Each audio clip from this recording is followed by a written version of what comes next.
Here's Beethoven's Moonlight Sonata Third Movement. Just kidding, that's above my level. But these are two of my favorite songs that I've learned over the past year with over 400 hours of practice as an adult learning the piano with a full-time job and a toddler.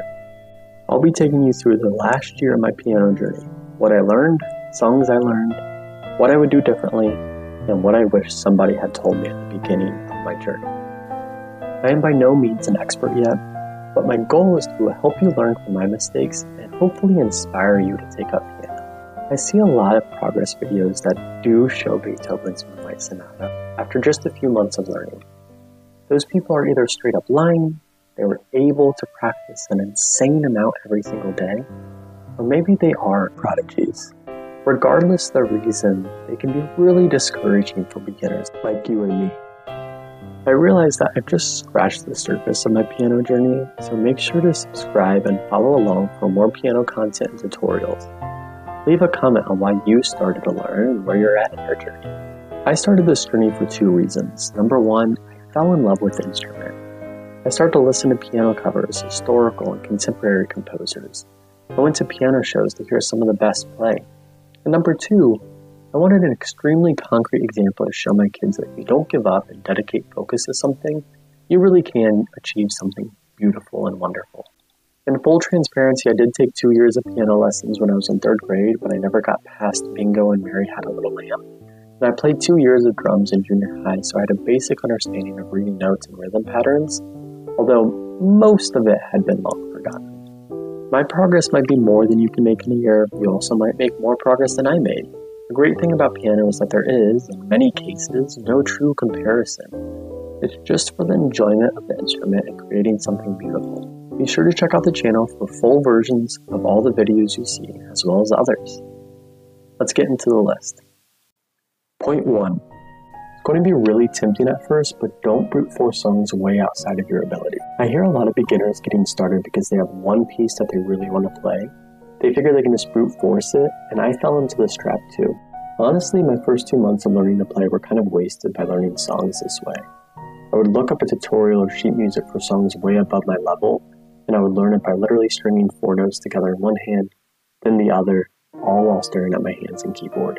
The only upside of learning by brute force and sheer willpower is they kind of always stuck in my memory, so they're typically the songs that I play when I get put on the spot.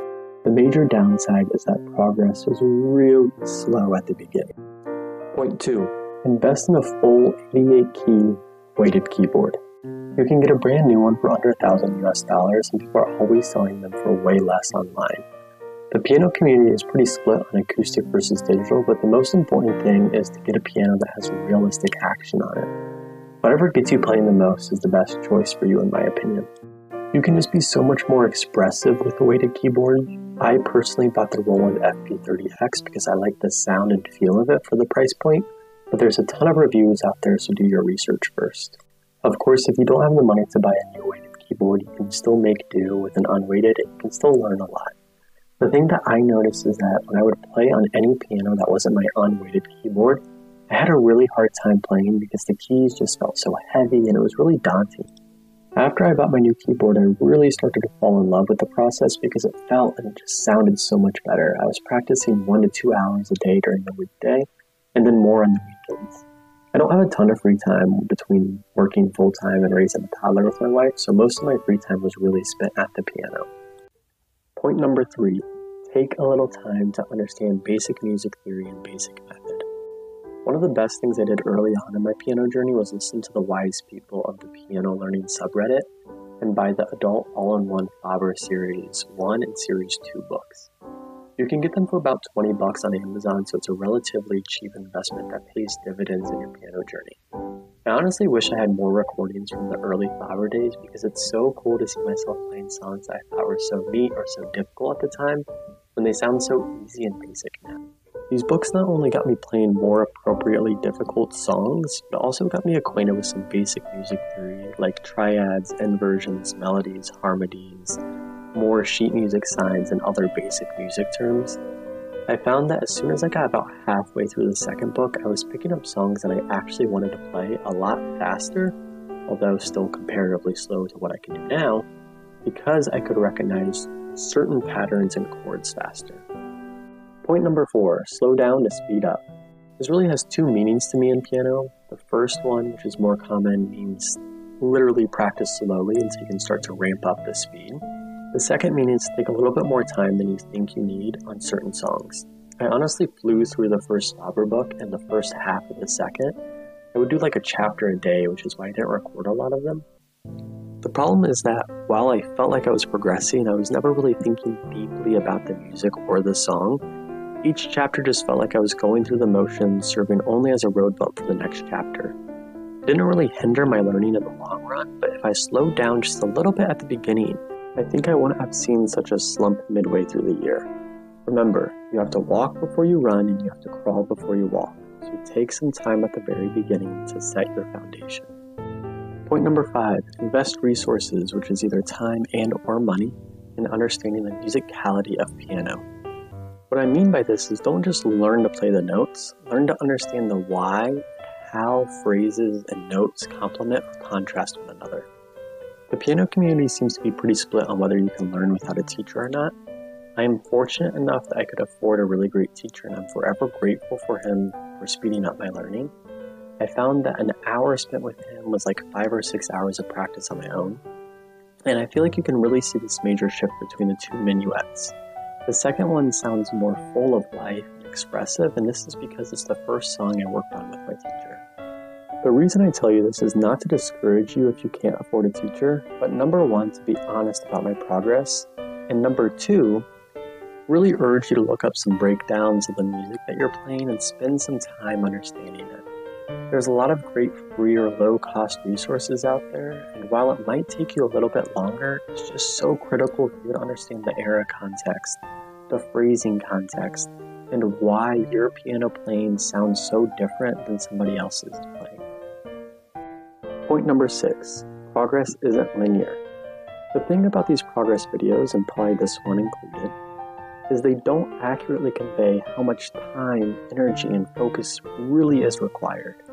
I'm not kidding when I say I easily have over 400 hours of practice this year. The other thing that can be hard to convey is that progress doesn't really come like you would expect it to. Sometimes it comes in really big steps. Other times you notice a small incremental improvement over a couple of days. Some days I would wake up and my practice from the day before would instantly show. Other days I would wake up and it was like I had never played before. You must be willing to put up with some of the frustration that comes with this non-linear progress. Point number 7, learn how to practice. At the beginning of my piano journey, I was obsessed with finding little exercises to work on hand independence. I think this is a common pitfall that a lot of beginners fall into. They can play a semi-complicated piece if they separate their hands, but then they can't put them together. If that's the case, then the piece is probably just too hard. And I spent so much time practicing these hand independence exercises, but then they wouldn't really translate all that well to actual songs. Of course, there's a time and place for exercises, but I wish I didn't place so much emphasis on them in the very beginning when I really had no idea what I was doing. That's why learning how to practice early on is a huge game changer. Instead of doing hand-independent exercises for a full hour, I would have been better off doing it for a tiny fraction of my practice. Now, I break my practice into scales, ear training, exercises, improv, memorizing songs, and building my bank of songs.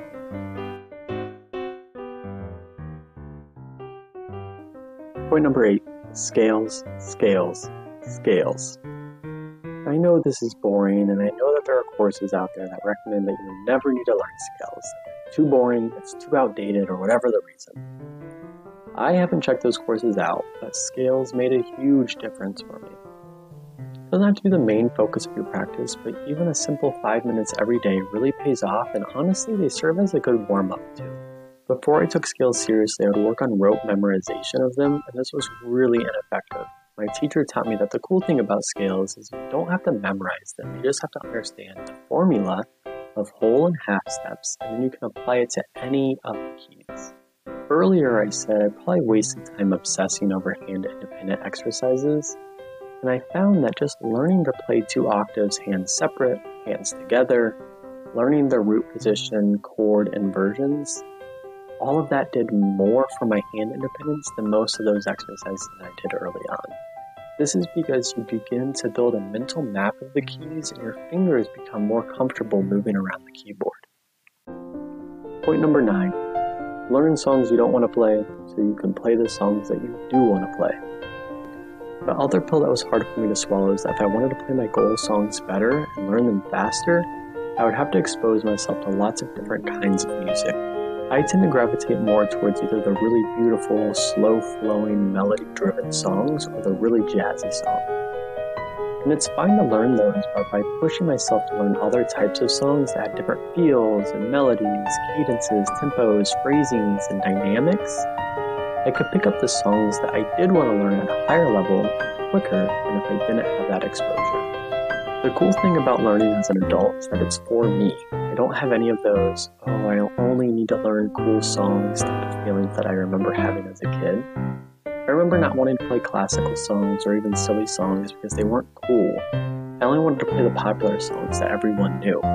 What I realize now is that exposing yourself to a lot of different types of music actually helps solidify certain techniques that you just don't get when you only play those highly recognizable songs. Point number 10, just have fun with it. Early on, I was convinced that each of my covers and tutorials would go viral. Some of them performed alright, some of them performed really poorly. As I progressed, I realized I care much less about going viral, and I just enjoyed the process more and more. I genuinely just enjoy sharing my music with people, no matter how small of a group. Ira Glass said, all of us who do creative work, we get into it because we have good taste. But there is this gap. For the first couple of years, you make stuff that's not that good. It's trying to be good, it has potential, but it's not. I think that pretty much sums up my first year of piano as an adult. The more experience I got, the more frustrating it became because my ear could pick up nuances in my playing that I couldn't before. Even looking back at all these songs, I have an immense amount of pride that I was able to play them, but I can't help but cringe at the small imperfections. But then again, that's one of the great parallels of piano in life. It's not always going to be perfect, so find beauty in the process. If you've made it this far, thanks for watching, and you might as well subscribe for more piano content.